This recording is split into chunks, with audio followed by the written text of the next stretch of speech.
같이 기도하시겠습니다.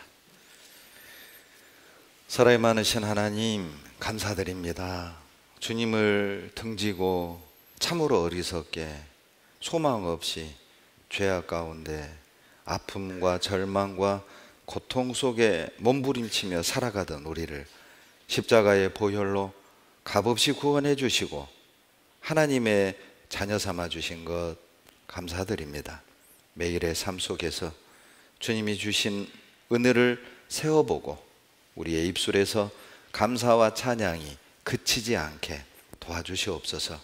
주님을 사랑하기 때문에 헌신하고, 사랑하기 때문에 교제하고, 사랑하기 때문에 봉사하고 전도하고 교제하는 합당한 삶이 되게 도와주시옵소서. 저희들에게 교제의 맛, 기도의 맛, 말씀의 맛, 희생의 맛을 알게 하셔서 교제하며 주님의 영광을 위해 내 것을 포기하고 하늘의 영광을 소망하며 사는 것이 얼마나 큰 기쁨과 행복과 영광인지 깨달아 알게 도와주시옵소서. 그리하여 썩어져가는 이 세상에서, 어두워져가는 이 세상에서 소금과 빛이 되게 도와주시옵소서. 변화된 우리의 삶을 보고 헤매는 많은 영혼들이, 소망 없는 많은 영혼들이 진리의 길로 나올 수 있도록, 십자가 밑으로 인도되어질 수 있도록 우리 모두를 들어 사용해 주시옵소서. 마지막 때 악하고 더러운 죄로부터 저희들을 지켜주시고 말씀을 옳게 분별하고 우리 자신을 주님께 드리기를 힘쓰는 아름다운 삶을 살게 도와주시기를 간절히 바라고 원합니다. 세상과 타협하지 않고 세상을 부러워하지 않고 세상에 영향을 주는 삶을 살 수 있도록 도와주시옵소서. 주님만으로 만족하고 주님만으로 기뻐하는 저희들이 되도록 인도해 주시기를 간절히 바라고 원합니다. 저희 평택교회와 후원 관계를 맺고 있는 멕시코 에스카르세가 교회, 깜페체 교회 든든히 세워주시고 안덕근 선교사님, 김성길 선교사님 가정에도 은혜로 더하여 주시옵소서. 전 세계 코로나로 신음하는 많은 주님의 자녀들 위로해 주시고 치료해 주시고 믿음과 용기 더하여 주시옵소서. 두려워하지 아니하고 우리 앞에 놓여져 있는 이 답답한 현실을 믿음으로 담대하게 소망으로 즐겁게 극복하고 승리하는 저희들이 되도록 도와주시옵소서. 내일부터 또 이곳 대강당에서 오전 집회가 진행이 됩니다. 말씀을 전하실 우리 박천 목사님에게 능력으로 함께해 주시고 많은 영혼들이 말씀 앞에 나와 구원의 은혜를 깨달아 할 수 있도록 도와주시옵소서. 이 시간 성령께서 우리 주님의 자녀들의 마음을 감동, 감화시켜 주셔서 시대를 옳게 분별하고 참과 거짓을 옳게 분별하고 진짜와 가짜를 옳게 분별하여 거짓에 속지 아니하고 진짜다운 삶을 살아갈 수 있도록 도와주시옵소서. 하나님의 뜻, 영광만 밝히 드러나길 원하며 우리를 사랑하시는 예수님 이름으로 감사하며 기도드렸습니다. 아멘. 마태복음 13장을 찾겠습니다. 마태복음 13장 24절, 신약 21페이지부터 제가 읽어드리겠습니다. 24절입니다. 예수께서 그들 앞에 또 비유를 베풀어 가라사대 천국은 좋은 씨를 제 밭에 뿌린 사람과 같으니 사람들이 잘 때에 그 원수가 와서 곡식 가운데 가라지를 덧뿌리고 갔더니 싹이 나고 결실할 때에 가라지도 보이거늘 집 주인의 종들이 와서 말하되 주여 밭에 좋은 씨를 심지 아니하였나이까? 그러면 가라지가 어디서 생겼나이까? 주인이 가로되 원수가 이렇게 하였구나. 종들이 말하되 그러면 우리가 가서 이것을 뽑기를 원하시나이까? 29절 30절 같이 읽습니다. 주인이 가로되 가만두어라. 가라지를 뽑다가 곡식까지 뽑을까 염려하노라. 둘 다 추수 때까지 함께 자라게 두어라.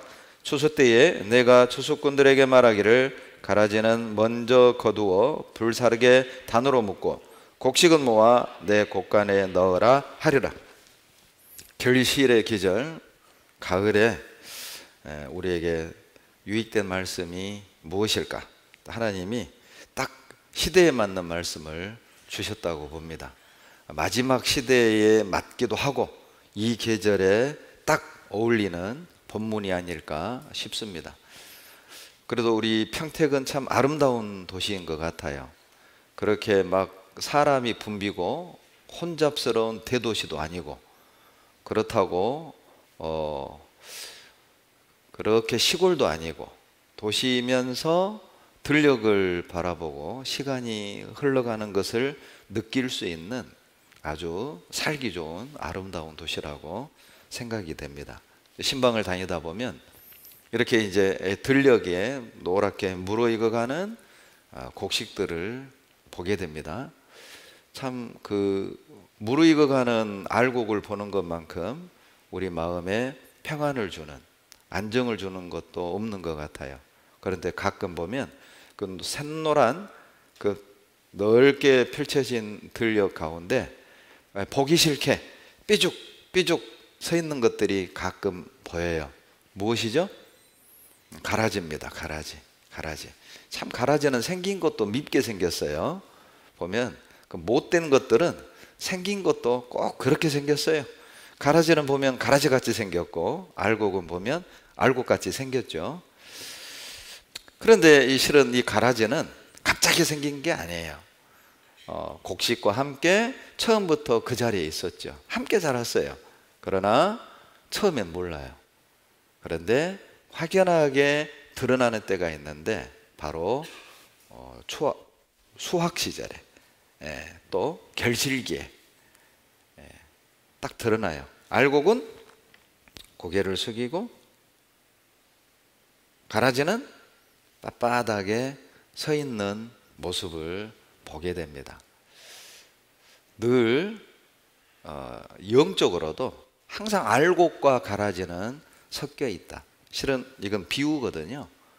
우리에게 신앙의 교훈, 영적인 교훈을 주시기 위해서 눈에 보이는 가라지와 알곡을 들어 쉽게 설명해 주시는 거예요.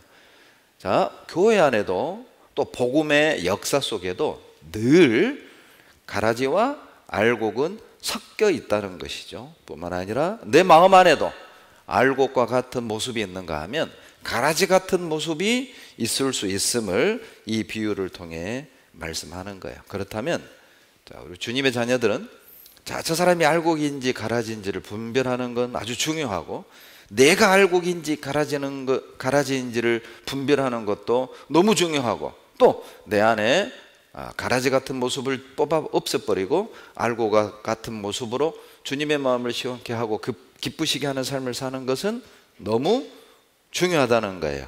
그래서 오늘 말씀 제목도 진짜인가 가짜인가 라는 제목을 가지고 우리가 말씀을 옳게 분별하고 주님이 우리를 창조하시고 구원하신 그 목적에 합당한 삶을 살아야 하는 시대적 요구가 어느 시대보다도 우리 시대에 요구되는 것이 아닌가 생각이 됩니다. 항상 참과 거짓은 늘 공존했어요.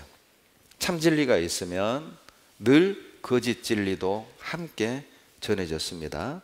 참 복음이 증거되면 늘 다른 복음이 따라왔고요. 성령이 역사하는 곳에 다른 영도 역사했어요. 늘 참과 거짓은 함께 그 역사를 해왔습니다. 가끔 전도하다 보면 이런 질문을 받습니다. 아니 목사님, 하나님도 한 분이고 성경도 하나인데 왜 그렇게 기독교에는 이단도 많고 교파도 많고 왜 그렇게 서로 아웅다웅 싸워요? 하나님이라면서 이런 질문을 받습니다. 여러분, 그런 질문을 받을 땐 좀 난감하죠. 난감할 필요가 없어요. 답은 간단합니다. 오히려 그것이 기독교에 이단이 많고 기독교에 종파가 많다는 것은 기독교가 참 진리라는 반증이죠. 여러분 세상에 그 짝퉁이 있잖아요. 짝퉁은 항상 유명 브랜드를 모방하는 거예요. 어떤 정신없는 그 사람이 저 통복시장에서 파는 오일장에서 파는 물건을 카피해서 파는 무식한 사람이 어디 있겠어요. 어떤 물건을 모방하고 카피하고 짝퉁을 만들 땐 유명 브랜드를 모방해서 팔죠. 자, 기독교 안에 짝퉁이 많은 이유입니다.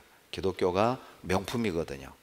자, 성경 안에 이단이 많은 이유가 오히려 성경이 진리라는 반증이 되는 거예요.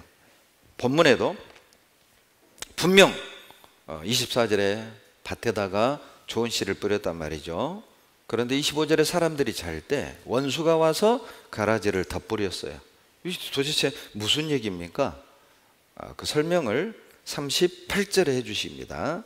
38절 37절부터 제가 읽습니다.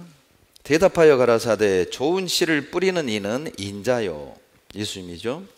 밭은 세상이요, 좋은 씨는 천국의 아들들이요, 가라지는 악한 자의 아들들이요. 가라지를 심은 원수는 마귀요, 추수 때는 세상 끝이요, 추수꾼은 천사들이니 그런즉 가라지를 거두어 불에 사르는 것 같이 세상 끝에도 이러하리라. 자, 가라지와 알곡의 비유를 통해서 마지막 시대에 참 복음과 진리가 섞여 있고 진짜와 가짜가 섞여 살지만 때가 되면 하나님이 하나님의 아들들은 영원한 천국으로, 그리고 사단의 일꾼들은 복음을 끝까지 배척했던 사람들은 영원한 멸망으로 처해질 것을 말씀을 하고 있어요. 마귀는 진짜와 가짜를 섞는 일을 해요. 항상 그런 일을 하는 겁니다. 38절에 39절에 원수는 마귀라고 그랬잖아요. 근데 이 마귀가 하는 일이 뭐냐? 25절에 보시면요, 사람들이 잘 때에 원수가 와서, 마귀가 와서 곡식 가운데입니다. 잘 보세요. 이 마귀가 가라지를요 길거리에 뿌리는 게 아니에요. 돌밭에 뿌리는 게 아니라고요. 가라지를 어디에다 뿌렸어요? 곡식 가운데 뿌린다는 거예요. 늘 그래왔어요. 항상 그래왔습니다. 2000년의 기독교 역사 속에서 그래왔습니다. 지금도 알곡이 있다면 100% 가라지가 있는 거예요. 복음이 전해지는 곳에는 반드시 그 복음을 회방하는 가라지가 있고, 구원받은 주님의 일꾼들이 역사하는 그곳에는 반드시 주님의 역사를 회방하는 사단의 일꾼도 있다는 것을 설명을 하는 것이죠. 마귀가 심은 겁니다. 28절에도 주인이 대답하시잖아요. 28절 보세요. 주인이 가로되 원수가 이렇게 하였구나, 마귀가 이렇게 하였구나. 마귀가 하는 일이 뭡니까? 복음을 덮는 일을 하는 거예요. 복음을 희석시키는 일을 하는 거예요. 복음을 섞어버리는 거죠. 마치 정치권에서 진흙탕 싸움 하잖아요. 어떤 문제가 발생되면 이 문제를, 우리 편의 문제를 덮어버리기 위해서 어때요?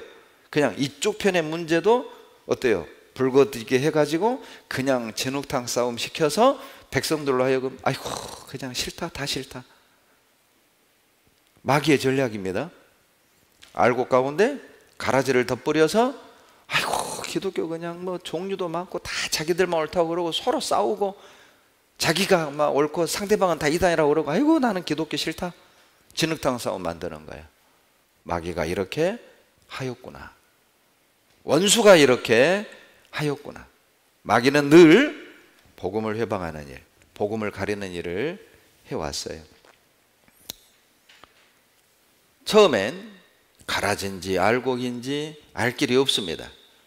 그러나 기다려보세요. 반드시 드러납니다. 알곡과 가라지는 반드시 갈라지게 돼 있어요. 26절 싹이 나고 결실할 때에 가라지도 어때요? 보이거늘. 드디어 가라지가 보이죠. 처음에는 가라지가 안 보였다는 뜻입니다. 처음에는 이게 가라지인지 알곡인지 몰라요. 그런데 드디어 가라지가 조금씩 번색을 드러내는데 언제입니까? 결실기에, 추수 때에, 무르익을 때 알곡은 다 고개 숙이는데 가라지만 빳빳이 본색을 드러내는 거예요. 지금도 동일합니다.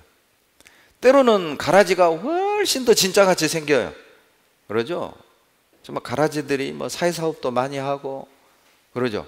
가짜들이 착한 일도 많이 하고, 어려운 사람도 돕고, 말하는 것도 정말 천사같이 하고, 그런데 속은 비었어요. 그게 가라지잖아요.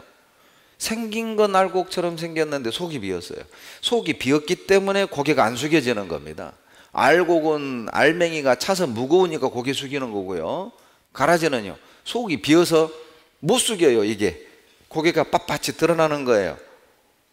생긴 거는 알곡처럼 생겼지만은 속이 비어 있어요. 겉으로는 거룩하고 겉으로는 잘 믿는 것 같고 겉으로는 정말 유명한 설교자고 유명한 종교 지도자인데 속에 알맹이가 없어요. 결실기가 되면 드러나는 거예요. 가을이 되면 드러나는 겁니다. 자, 언제 이 가라지를 뿌렸습니까? 이게 중요합니다. 자, 언제 이 원수가 가라지를 뿌렸느냐? 25절. 언제죠? 언제예요? 사람들이 잘 때. 그 사람들이를 이렇게 고치세요. 그리스도인들이 잘 때, 거듭난 자들이 잘 때 이렇게 고치세요. 내가 잘 때 이렇게 고치세요. 잘 때가 언제입니까? 주님 일에 무관심할 때. 오전 집회가 진행이 되는데 뭐 누가 와서 듣는지, 몇 명이나 듣는지, 어떻게 잘 진행되는지 관심 없어요. 그냥 우리 가족하고 행복하게 편안하게 여유를 즐기고 돈 벌러 다니고 일하러 다니고 온통 관심이. 그게 잘 때, 게으를 때, 그게 잘 때죠. 교제 오는 것도 싫고 몸도 무겁고 눈꺼풀도 무겁고 뭐 만사가 싫고 누워만 있고 싶고 봉사는 부담스럽고. 또 잘 때가 언제겠어요? 기도하지 않을 때, 말씀이 없을 때, 묵상하지 않을 때, 교제하지 않을 때, 봉사하지 않을 때, 불평과 원망 속에 살 때, 누군가를 미워하고 용서하지 못할 때, 그분 마음에 마음껏 가라지를 뿌리고 가는 거예요. 그런데 본인은 몰라요. 그게 가라지인지. 가라지 같은 행동을 하고 있고 가라지 같은 말을 하고 가라지같이 살고 있는데 본인은 몰라요. 아, 저 형제 때문에 나는 이렇게 살 수밖에 없고 남편 때문에 나는 이렇게 사는 게 당연해. 가라지죠. 가라지. 가라지는 자기를 못 봐요. 알곡은 말씀에 비추어 자기를 보지만, 돌이키고 회개하지만 알곡은 늘 핑계가 있고 알곡은 늘 정당해. 자기의 지금의 행동이, 자기 지금의 이 마음이 용서하지 않는 것이 떳떳하고 미워하는 것이 당당하고 가라지란 증거입니다. 알곡이라면 그렇게 떳떳하게 미워할 수 없어요. 아, 이러면 안 되는데, 미워하면서도 괴로워요. 이게 주님 뜻 아닌데, 용서해야 되는데, 내가 받아들여야 되는데. 여러분, 진짜와 가라지는 진짜 다르다니까요. 자고 있을 때 뿌리고 가는 겁니다. 먹고 사는데 전념하고 있을 때, 자기 감정에 매여서 분노하고 그 분을 풀지 못하고 있을 때, 그때 가라지를 뿌려요. 마귀는 무조건 덤비는 게 아니에요. 마귀는 싸움의 고수입니다. 6,000년의 인간 역사 속에서 사람을 미혹하고 진리로부터 멀어지게 하고 하나님과 이간질하고 하나님으로부터 등을 돌리게 하는 데는 마귀만큼 고수가 없습니다. 그러니까 맞춤형 유혹을 하는 거예요. 무조건 마귀가 덤비는 게 아니라 각 사람에게 맞는 유혹을 해요. 그 사람의 약점이 뭔지. 자존심이 강하다? 그걸 건드는 거예요. 돈 욕심이 많다? 돈으로 문제를 일으켜요. 고집이 세다? 형제들하고 부딪히게 만들어요. 아, 그래서 아이고 저 구역장 싫다, 아이고 이 구역 싫다, 아이고 이 교회 싫다. 혹 그 마음 가지고 있으면 여러분, 마귀가 가라지 뿌린 겁니다. 뽑으세요. 그 생각을 뽑으라고. 내가 용서하지 못하고 미워하는 그들을 대신하여 주님이 죽으셨어요. 주님이 대신하여 죽은 그들을 우리가 미워할 자격이 됩니까?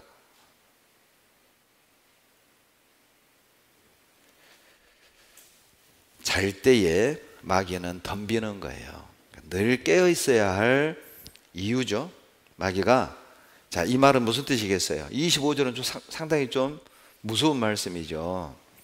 그러니까 결론은 뭐예요? 마귀는 내 옆에서 잘 때까지 기다렸단 말 아닙니까? 인내 하나는 정말 마귀에게 배울 만해요. 인내 하나는 마귀에게 배울 만합니다. 포기하지 않는 근성 하나는 정말 마귀에게 배울 만해요. 잘 때까지 기다린 거 아니에요. 여러분, 내가 신앙생활 잘한다고 마귀가 멀리 떠난다고 착각하지 마세요. 계속 곁에 있어요. 그래, 언젠간 너 자빠질 거야. 너 언젠간 잠잘 거야. 너 언젠간 쉬고 싶을 거야. 너 언젠간 미워할 거야. 너 언젠가는 게을러지고, 너 언젠가는 세상이 부러워지고, 넌 언젠가는 돈으로 마음이 기울어지고, 일로 마음이 기울어지고, 영혼으로부터 교회로부터 멀어지고, 먹고 사는 것에, 그리고 두려움에, 미래에 대한 염려, 자식 키우는 것에 대한 두려움, 이것도 준비해야 되겠고 저것도 준비해야 되겠고, 주님이 도와주실 걸 믿는 게 아니라, 주님이 채워주실 걸 믿는 게 아니라, 내가 내 자식의 필요를 채워야 하고 내 자식의 미래를 위해 내가 뭔가를 준비해가지고 다 물려줘야 될 것처럼 답답한 마음을 던져주는 거예요. 그것도 가라지입니다. 뿌리고 가는 거예요. 야, 너 지금 사는 거 봐라. 지금 세상이 이렇게 살기 팍팍한데, 너 지금 너 주변에 이 사람들 봐라. 전부 다 일하고 전부 다 미래를 위해 쌓아놓고 있는데 너는 뭐하냐? 시대에 뒤떨어진 사람 마냥, 도태된 사람 마냥, 게으른 사람 마냥 놀고 있는 것처럼 마음을 흔들어 놔버려요. 그러니 이제 그렇게 누군가를 전도하고 누군가를 위해 기도하고 신방을 다니고 세우려고 노력했던 그 마음은 완전히 꺼져버리고, 나도 뭔가를 해야 될 것 같아. 가라지가 뿌려진 거예요. 뭐가 정상일까요? 여러분, 꼭 교회 안에 구원받은 사람과 구원 못 받은 사람이 섞여 있다, 진짜와 가짜가 섞여 있다, 이런 관점으로만 보지 마세요. 기독교 안에 거듭난 그리스도인들과 구원받지 않은 종교인들로 섞여 있다, 이런 관점으로만 보지 마세요. 물론 그것도 포함하지만 한 가지 더 생각하셔야 됩니다.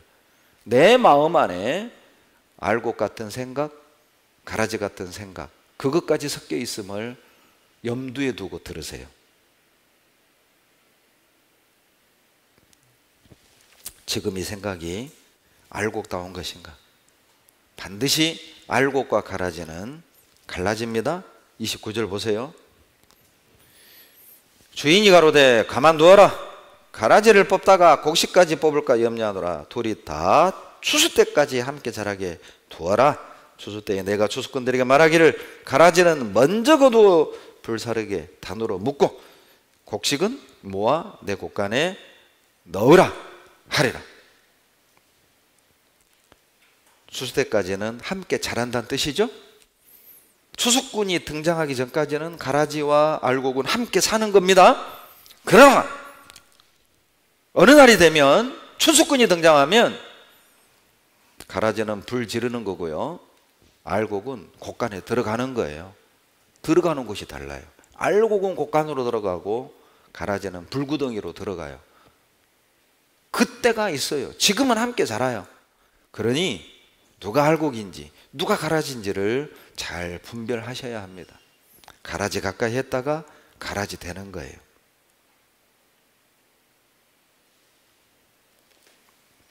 이 말씀에서 또 하나 얻을 수 있는 교훈입니다. 이 종들의 관심사하고 역시 주인의 관심은 달라요. 종들은 뭐예요? 주인님, 저 가라지 뽑아버릴까요? 종들의 관심은 가라지죠. 저거 그냥 귀찮아, 꼴 보기 싫어, 저 그냥 뽑아 없애버리고 싶어. 그러나 주인의 관심은 가라지가 아닙니다. 주인의 관심은 알곡이에요. 야, 아서라, 괜히 가라지 뽑다가 알곡 다친다? 건들지 마. 때가 되면 추수꾼에게 내가 맡길 거니까. 나도 주인이 뭘 중요하게 여긴지 아시겠죠? 알곡이 다치지 않는 게 중요하다니까요. 그런데 종들은요, 저 시원스럽게 저 꼴보기 싫은 가라지 좀 뽑아버렸으면 좋겠어요. 어쩔 수 없어요. 종의 기질은. 주인의 마인드와 종의 마인드가 달라요. 우리가 주인의 마인드로 살아야 합니다. 종의 마인드는 뭐예요? 아이고 저 자매 꼴보기 싫어, 아이고 저 남편 꼴보기 싫어, 확 뽑아버리고 싶어. 그러죠? 여러분 꼭 속 시원하게 정리하고 싶은 그런 마음이 늘 우리에게는 있어요. 예? 호랑이는 뭐 하나 몰라 저런 왼수 안 잡아가고, 그게 뭐예요? 뽑아버리고 싶은 마음이잖아요. 우리는 늘 그런 게 있어요. 저 형제를 그냥, 저 자매를 그냥 어떻게 막 고쳐주려고, 바꿔놓으려고 내가, 그러다가 알곡 다친다니까요. 경험해 보셨죠? 얼마나 많은 알곡을 다치게 했습니까? 그러니 내버려 두세요. 기도하세요. 주님이 드러냅니다. 알곡을, 가라지를 드러냅니다. 그리고 주님이 뽑아내요. 불에 쳐넣어요. 곡간에 모아드려요. 주님이 그렇게 하셔요. 주님의 일은 주님께 맡기고 나의 일만 하시면 돼요. 우리는요, 기도해주고 기다려주고 품어주고 이해해주고 협력하여 손을 이루고 교회가 나뉘지 않게, 복음이 외방받지 않게 일하는 사람들이 마음껏 일할 수 있도록 짐이 되지 않게, 그게 우리 일이에요. 제발 알곡들끼리 아웅다웅 서로 뽑으려고 하지 마라. 알곡이 알곡을 뽑아. 가라지를 뽑아야 되는데 알곡 뽑아. 그러죠. 그러니까 제 어렸을 때도요, 일하기 싫다 그럼 일을 일부러 엉망으로 일해요. 그러죠. 야, 양파 뽑아. 놀고 싶은데 양파 뽑으래요. 그러면 어때요? 알은 땅속에 놔놓고 줄기만 다 뜯어버려. 그냥 안 뽑히네. 그러면 야야 가. 그리고 상품같이 떨어지거든요. 알맹이와 줄기를 잘 뽑아야 돼. 이게 스냅이 중요해요. 스냅이 자꾸 촥 스냅이 중요해요. 양파를 뽑을 때. 그리고 먼저 물을 뿌려야 돼요. 밭에다 물을 뿌려서 흙을 좀 부드럽게 해야 줄기를 잡고 착 뽑을 때 뽑힌다고요. 그런데 일하기 싫으면 일부러 그냥 줄기만 탁 이렇게 뜯으면 줄기만 뜯어져요. 그러면 그냥 보내요. 일하지 말라고. 알곡을 뽑는 일도 있어요. 가만두세요. 제발 가만두세요. 기도하세요. 기다리세요. 그건 주님의 일입니다. 우리는 지금도 뽑고 싶어서 안달이죠. 그러죠? 우리는 지금도 뽑고 싶어서 안달이야. 저거 좀 어떻게 했으면, 저 형제 좀 어떻게 했으면, 저 자매 좀 어떻게 했으면, 심지어 내 안에 이것 좀 어떻게 했으면. 여럿 다칩니다. 알곡 다칩니다. 그냥 기도하세요. 우리 교회는 주님이 세우셨어요. 주님이 세워가셔요. 정말 놀랍게도 여러분 숨은 죄도 주님이 다 드러냅니다. 여러분 믿으시잖아요. 하나님이 살아계신 걸 믿으시잖아요. 주님이 우리 가운데 함께 하신 걸 알고 있잖아요. 그러니 괜히 다른 알곡 다치게 하지 말고 주님이 역사하실 때까지, 뽑아낼 때까지 기도하고 내가 알곡처럼 사는 게 중요해요. 다른 가라지 손가락질 하지 말고. 그러다가 나도 가라지같이 살게 되니까. 놀랍게도 마태복음 13장 47절에도 보면 진짜와 가짜를 갈라내는 내용이에요. 47절로 50절에 보면 그물을 던졌네요. 바다에 고기가 잔뜩 잡혔습니다.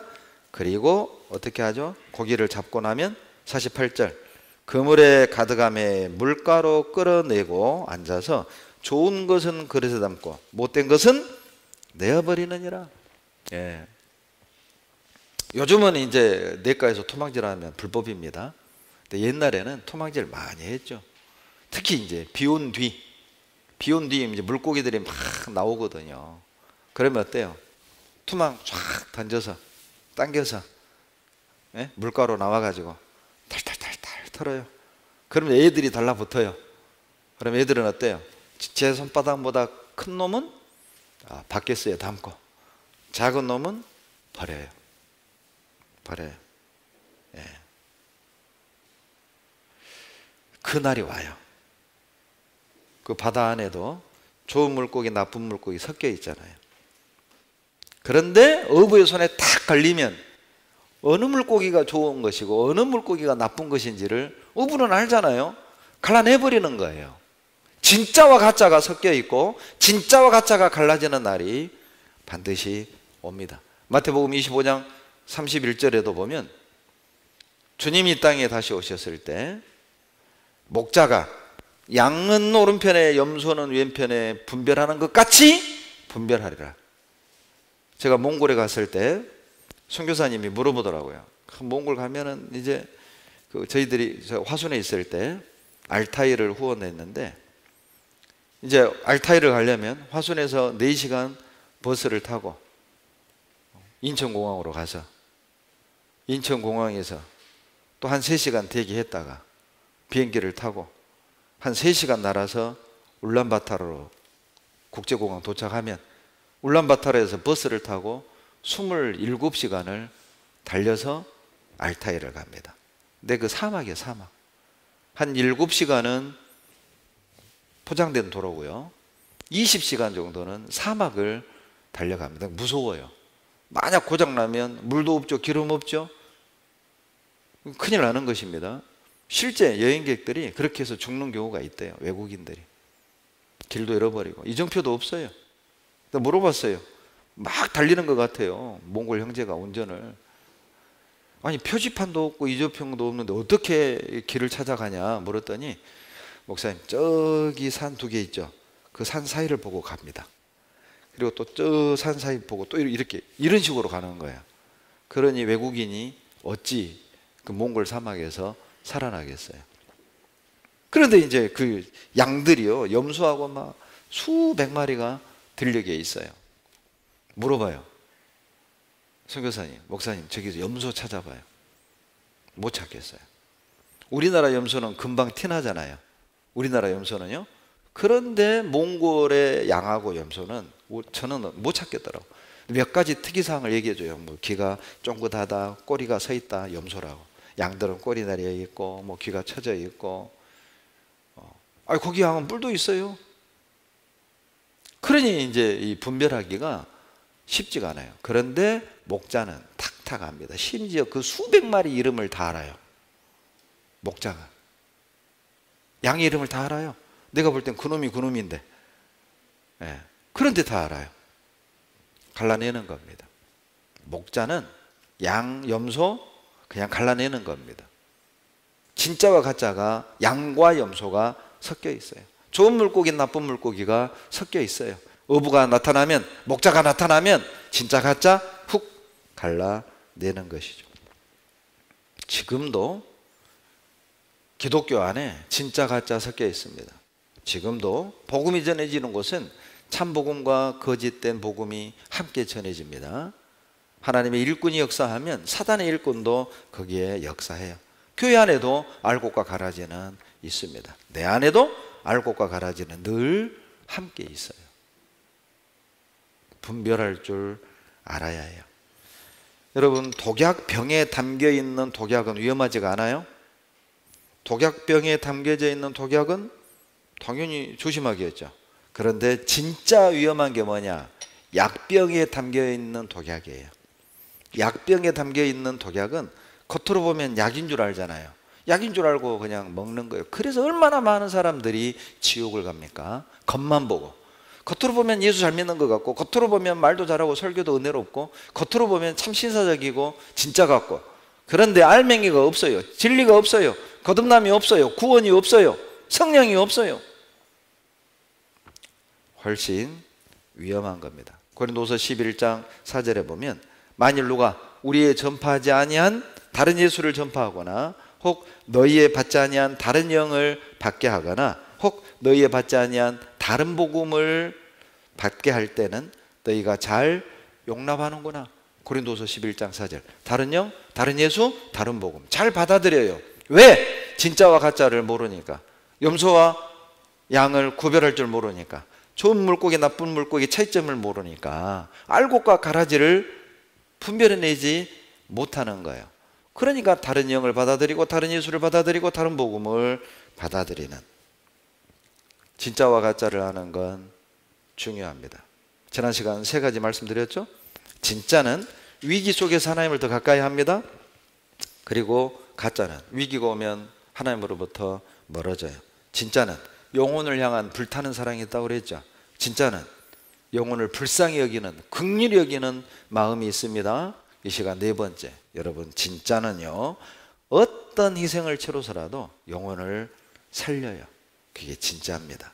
진짜가 가지고 있는 근성이에요. 어떤 희생을 치러서라도 내가 저 영혼 살리겠다. 열왕기상 3장을 찾겠습니다. 열왕기상 3장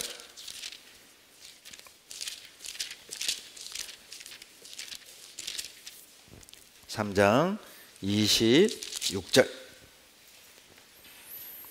그 산 아들의 어미 되는 기집이 그 아들을 위하여 마음이 불붙는 것 같아서 왕께 아뢰어 가로되 청컨대 내 주여 산 아들을 저에게 주시고 아무쪼록 죽이지 마옵소서 하되 한 계집은 말하기를 내 것도 되게 말고 내 것도 되게 말고 나누게 하라 하는지라. 여러분, 진짜와 가짜의 모습이 분명히 드러나죠. 진짜 아이의 엄마는 살려주세요, 그냥 저 여자 주세요. 그런데 가짜 엄마는 아니, 그냥 칼로 이 아이를 쫙 반으로 나눠가지고 나눠주세요. 이게 진짜와 가짜의 차이점입니다. 진짜 엄마는 자기 어때요? 친권도 포기하면서 그 아이를 살리는 거예요. 아, 좋다고. 저 아이를 내가 못 키워도 괜찮다고. 내 품에서 안 자라도 좋다고. 살려만 달라고. 그리고 저 여인에게 주라고. 여러분, 진짜는 어떤 희생을 치러서라도 그 영혼을 살려낸다니까요. 사도행전 4장을 찾겠습니다. 사도행전 4장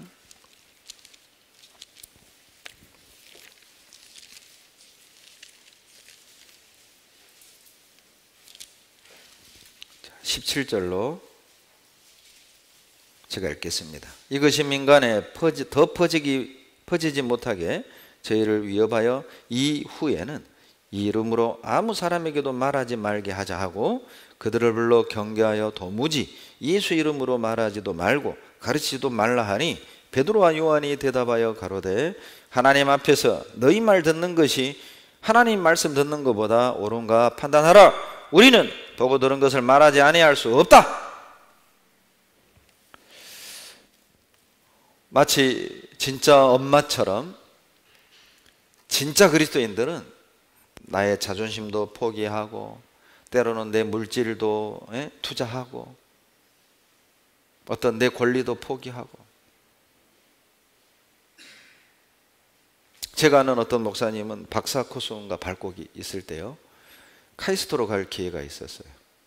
그런데 세상에 자기 후배 전도하려고 자기 후배를 보내고 자기는 그냥 남았어요. 그 학교에 전도하려고. 그게 쉬운 게 아니잖아요.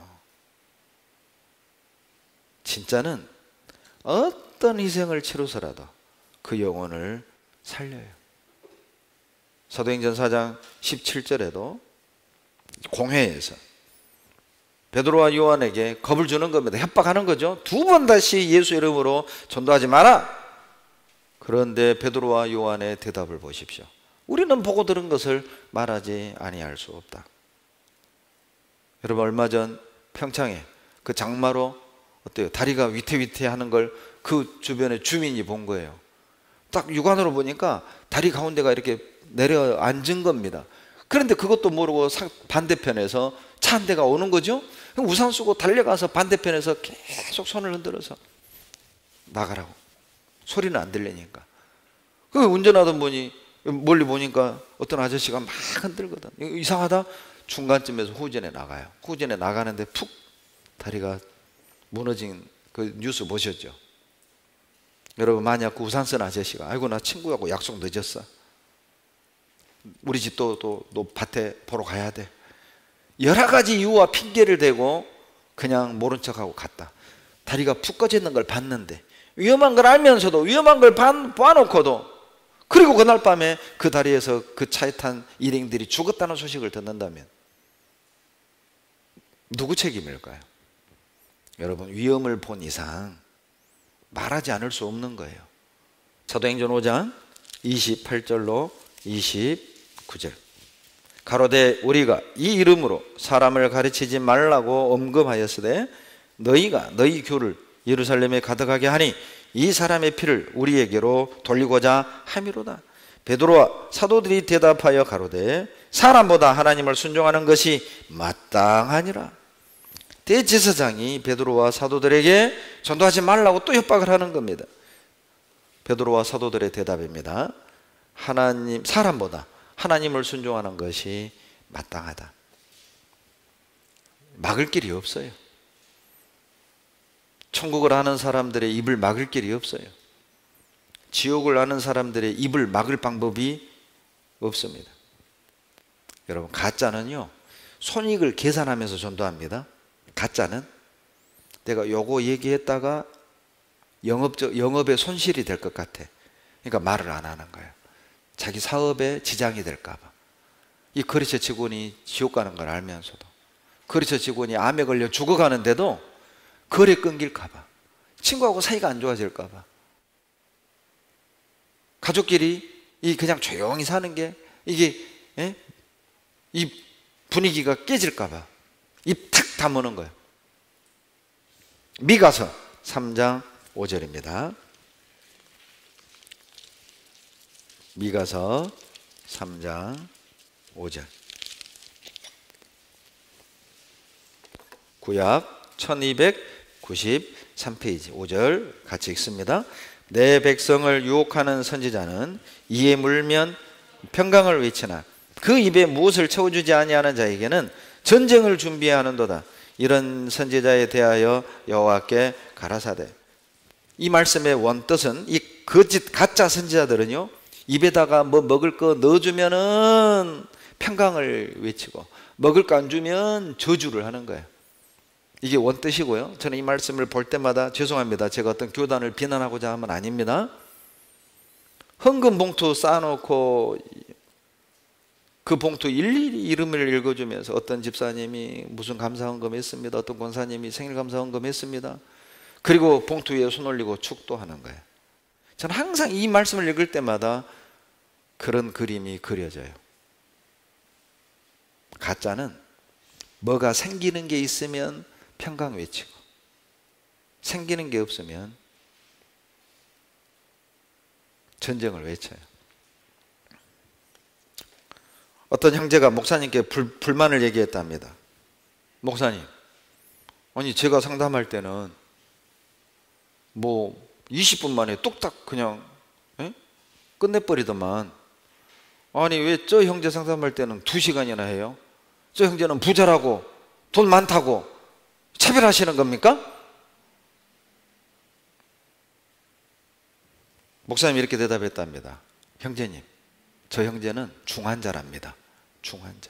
중환자라 수술 시간이 길었다고. 사람들이 은근히 그런 생각할 수 있잖아요. 뭔가 있고 없음으로 차별을 받는다. 이 가짜들은 그래요. 가짜들은. 그러나 여러분, 진짜는요, 진짜의 모습을 보실래요? 8절입니다.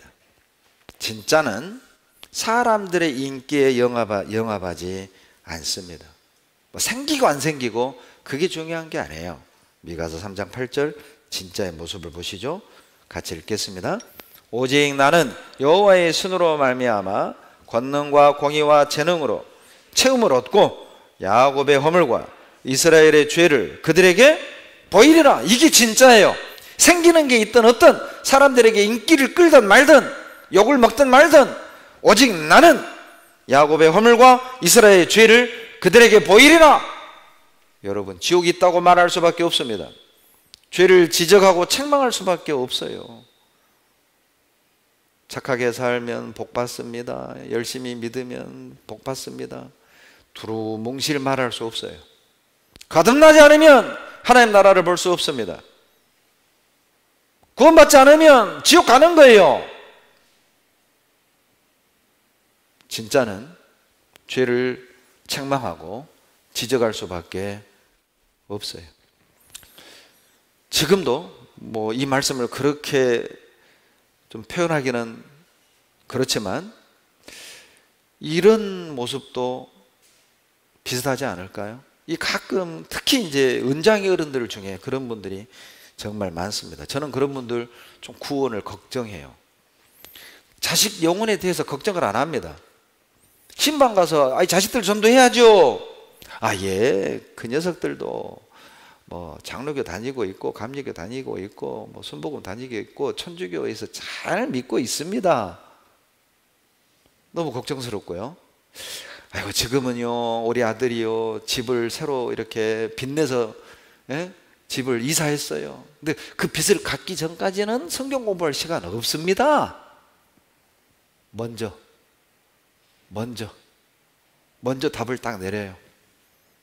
아이고 우리 며느리는요 건강이 안 좋아가지고 막 교회 와갖고 앉아있을 그런 힘이 안 돼요. 그럼 가서 상담하면 되잖아요. 눕혀놓고 상담하면 되잖아요. 그게 뭘 의미합니까? 마음이 없는 거예요. 영혼이 중요한 게 아니에요.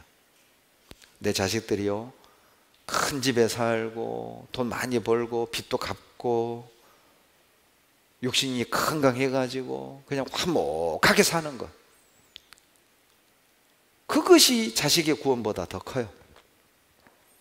자식들이 집에 왔다 갔다 하고 추석 때 왔다 갔다 하고 명절에 왔다 갔다 하고 용돈도 주고 이게 더 커. 그런데 전도했다가 하는 자식들이 용돈 끊고 명절에 안 와. 그게 무서운 거예요.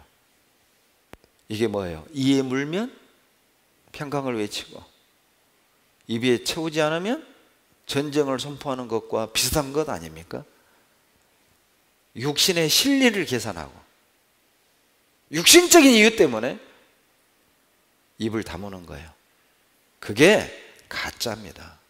진짜는 오직 나는 야곱의 허물과 이스라엘의 죄를 그들에게 보이리라.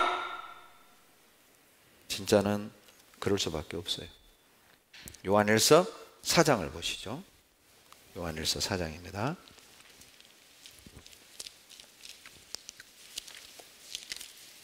1절로 3절. 사랑하는 자들아 영을 다 믿지 말고 오직 영들이 하나님께 속하였나 시험하라. 많은 거짓 선지자가 세상에 나왔습니다. 기억하십시오. 세상에 많은 가짜들이 있습니다. 그런데 놀랍게도 가짜가 진짜같이 생겼다는 겁니다. 많은 사람들이 그 가짜를, 거짓 선지자를 추종하는 거예요. 그러니 영을 다 믿지 말라는 겁니다. 시험하래요. 테스트하래요. 분별하래요. 진짜인지 가짜인지 확인하라는 거죠. 어떻게 해요? 2절 3절입니다 하나님의 영은 이것으로 알지니. 안다고 그랬죠. 하나님의 영을 받았는지 못 받았는지 안다고 그랬잖아요. 구원 받았는지 안 받았는지 안다는 거죠. 하나님의 자녀인지 아닌지 안다는 거잖아요.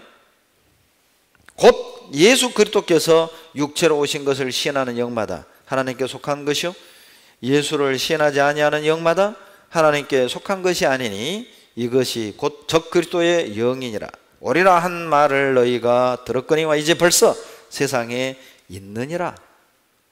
여러분 가짜를 어떻게 합니까? 예수님을 대하는 태도를 보면 알아요. 예수님의 성육신을 믿지 않는 거예요. 육신을 입고 오신 하나님이라는 사실을 믿지 않아요. 삼위일체를 믿지 않는 겁니다.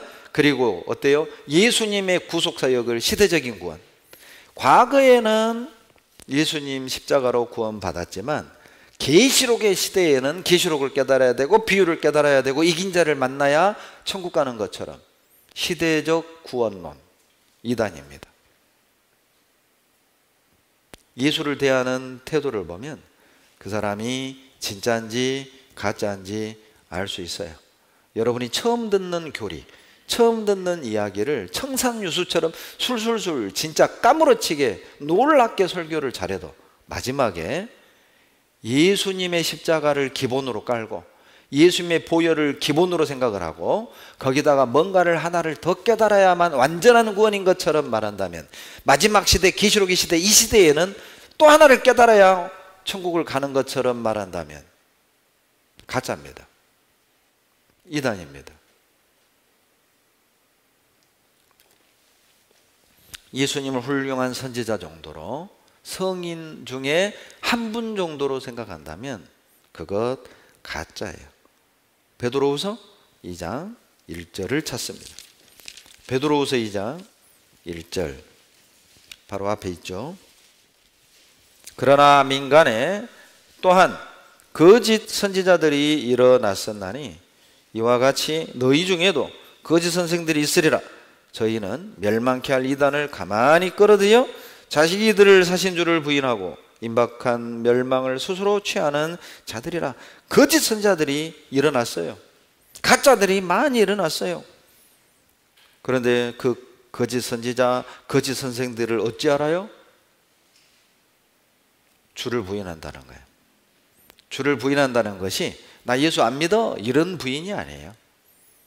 예수님만으로 구원 얻는 걸 믿지 않는 거예요. 예수님의 보혈이 우리의 죄를 영원히 사해 주시고 단번에 구원해 주셨다는 은혜를 믿지 않는 거예요.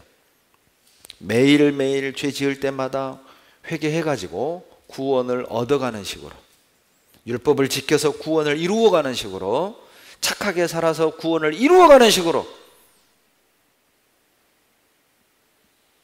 그게 거짓 선생이에요. 그것이 거짓 선지자들이에요. 그것이 이단이라니까요. 남들이 이단이라고 해서 이단이 되는 게 아니에요. 주님이 말씀하시는 이단은 십자가의 은혜, 보혈의 은혜, 예수님의 공로를 인정하지 않는 거예요. 오직 예수 그리스도를 통해서만 구원을 얻는데 지은 말을 한다고 그랬죠? 3절 보세요. 저희가 탐심을 인하여 지은 말을 하고 성경에 없는 말을 하고 감언이설로 속이고 그럴듯한 말로 복음을 가리는 거예요. 그게 가짜입니다. 마태복음 23장을 찾습니다. 가짜들의 모습을 한번 보세요. 마태복음 23장 13절. 내 안에 이게 있으면 가짜입니다. 마태복음 23장 13절.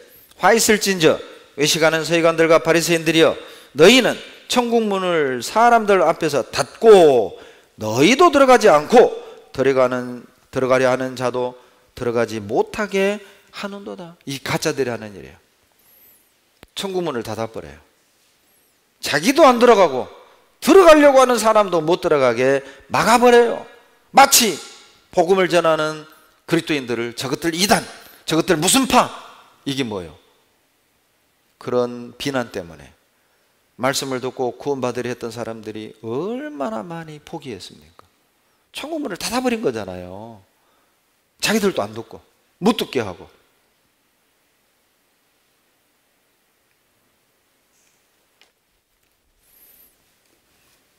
그것이 가짜죠. 여러분, 마귀가 하는 일이 뭔지 아세요? 구원의 말씀을 흐려요. 구원의 말씀을 덮어요.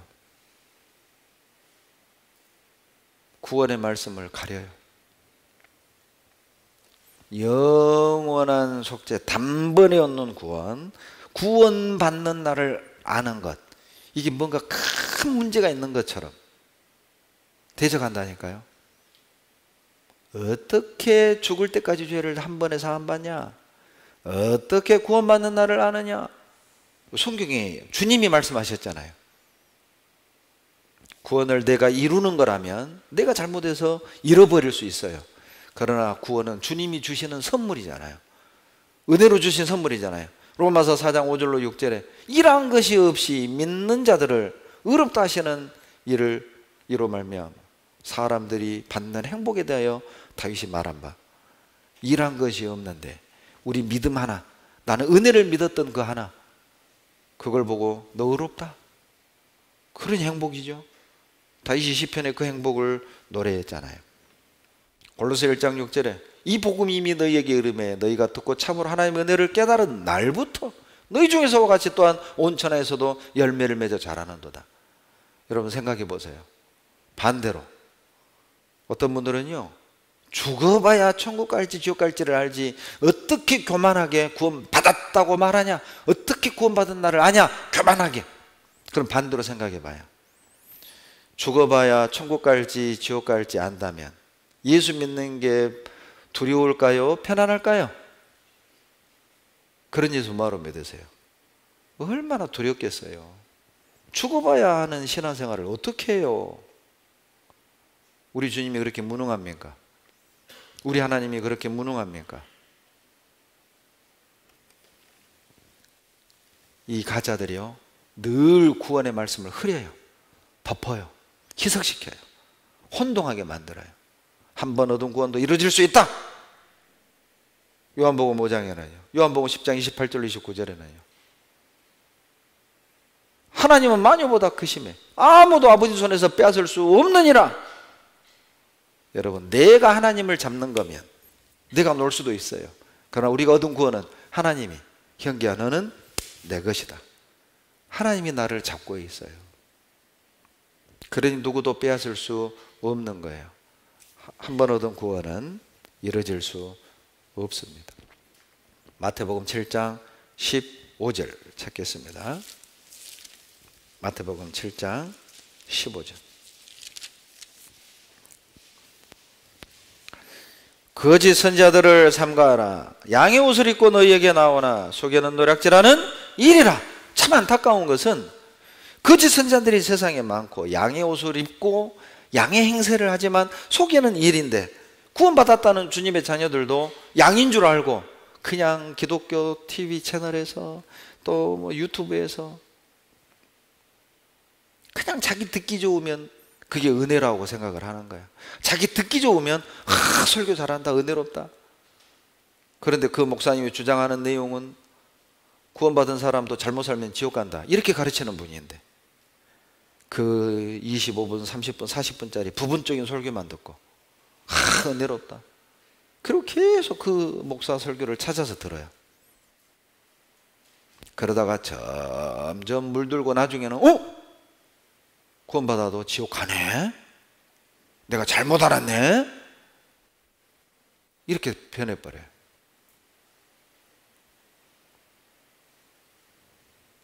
여러분, 가라지는 눈 뜨고 들을까요? 눈 감고 들을까요? 변한다니까요.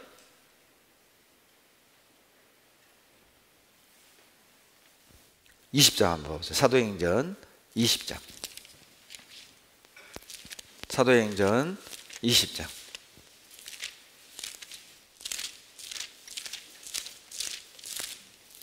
사도행전 20장 29절입니다. 내가 떠난 후에 흉악한 이리가 너희에게 들어와서 그 양떼를 아끼지 아니하며 또한 너희 중에서도 제자들을 끌어 자기를 쫓게 하려고 어그러진 말을 하는 사람들이 일어날 줄을 내가 아노니. 어그러진 말, 이 어그러진 말이 뭔지 아세요? 교묘한 논리로 복음을 가리다, 그 뜻이에요. 교묘한 논리로. 교리적으로 약한 분들, 성경을 많이 모르는 연약한 성도들이 그 교묘한 논리에 흔들리는 거예요. 조심하십시오. 고린도후서 11장을 찾겠습니다. 고린도후서 11장. 자, 이리를 조심하세요. 가짜를 조심하세요. 고린도후서 11장 13절로 15절. 저런 사람들은 거짓 사도요 교율의 욕군이니 자기를 그리스도의 사도로 가장하는 자들이니라. 여러분, 가짜 사도가 그리스도의 사도로 가장한다니까요. 14절. 이것이 이상한 일이 아니라 사단도 자기를 광명의 천사로 가장하나니 그러므로 같이 읽죠. 사단의 일꾼들도 자기를 의의 일꾼으로 가장하는 것이 또한 큰 일이 아니라 저희의 결국은 그 행위대로 되리라. 사단의 일꾼, 의의 일꾼 밑줄을 그어봐요. 사단의 일꾼과 의의 일꾼이 여러분 섞여 있죠. 가장한다고 그랬잖아요. 사기꾼이 사기칠 때 진짜 같이 하잖아요. 사기꾼이 사기칠 때 큰 이익을 보는 것처럼 유혹을 하죠. 사기꾼이 사기칠 때 자기만 아는 성공 비법, 이것만 투자하면 대박 나는 것처럼 말하잖아요. 사기꾼입니다. 자기만 아는 것처럼. 이 성경은 아무도 몰라. 요거 알아야 돼. 이게 진리야. 이 사기꾼이야. 가짜야. 가장하는 거예요. 속지 마세요. 여러분, 마태복음 24장 한 군데만 찾겠습니다. 마태복음 24장 24절 24장 24절 같이 읽겠습니다. 거짓 그리스도들과 거짓 선지자들이 일어나 큰 표적과 기사를 보여 할 수만 있으면 택하신 자들도 미혹하게 하리라. 여러분, 거짓 그리스도, 거짓 선지자들이요, 할 수만 있으면 택하신 자들도 잡아뜨린다니까요. 예? 할 수만 있으면 구원받은 사람들도 넘어뜨린다니까요. 가짜들이. 이 가짜들이요, 깜빡 속게 하는 능력이 있어요. 그러니까 추종하죠. 왜 이단에 많이 빠지겠어요? 뭔가 어때요? 끌리는 게 있거든. 우리가 볼 때는 좀 부족해 보이지만은 이 사람을 끄는 뭔가 있는 거야. 그러니 할 수만 있으면 택하신 자들도 미혹해 한다는 거예요. 가짜와 진짜가 섞여 있습니다. 내 안에도 진짜와 가짜가 섞여 있습니다. 구별해 내셔야 됩니다. 갈라내야 됩니다. 내가 진짜 알곡이라면 진짜 알곡다운 모습으로 살아가시길 바랍니다. 기도하겠습니다. 사랑이 많으신 자비로우신 우리 아버지, 감사와 찬양과 영광을 우리 아버지 하나님께만 돌립니다. 이 세상에 의의 일꾼, 사단의 일꾼, 참 진리, 거짓된 진리, 참 예수, 다른 예수, 성령과 다른 영, 참 복음과 다른 복음이 섞여 있습니다. 원수가 밭에 가라지를 뿌렸습니다. 주님의 자녀들이 자고 있을 때 가라지를 뿌렸습니다. 주님, 이제 깨어서 원수가 더 이상 가라지를 뿌리지 못하도록, 복음을 가리지 못하도록, 주님의 자녀들이 거짓에 속아서 흔들리지 않도록 복음을 지키고 교회를 지킬 수 있도록 도와주시고, 충성된 좋은 일꾼들을 우리 교회 안에 많이 세워주시고, 여기 고개 숙여 기도하는 우리 모두가 그 일꾼이 되게 도와주시옵소서. 마지막 때 천국 소망을 품고 이 땅의 고난과 두려운 일들을 극복하고 승리하는, 주님 앞에 섰을 때 잘했다, 착하고 충성된 종아 한마디 들을 수 있도록 도와주시옵소서. 우리를 사랑하시는 예수님 이름으로 감사하며 기도드렸습니다. 아멘.